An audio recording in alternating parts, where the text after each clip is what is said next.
नमस्कार मित्रांनो, बायको गेली गावाला 2-3 दिवस झाले आज. तर स्वयंपाकाचा जरा गोंधळ झालाय. स्वयंपाक काय जमत नाही आपल्याला. तर गावाकडून आळूच्या वड्या आणल्या होत्या. तर त्या आळूच्या वड्या आता आपण गरम केल्यात आणि दूध पिशवी आणलेली आणि याच्यात भात घातलाय फक्त. बाकी काहीच काही जमत नाही. तर मित्रांनो, कोणकोणाच्या बायका गावाला गेल्यात आता भाऊबीजला आणि कुणावरती अशी वेळ आली तुम्ही कमेंटमध्ये नक्की सांगा. मित्रांनो, तुम्हाला एक गोष्ट दाखवतो. हा बघा, संदीप मते याचे पण बायको गावाला गेली आणि आम्ही दोघांचा आमचा स्वयंपाक चालला होता.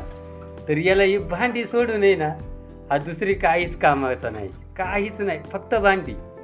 आणि आमचा जवळजवळ अर्धा 1 तास प्लॅन चालला होता काय करायचं स्वयंपाक. तर काहीच झालं नाही, फक्त दूध पिशवी घेऊन आलो आणि गावावरून आळूच्या वड्या आणलेले तेवढंच केलं, बाकी काही नाही.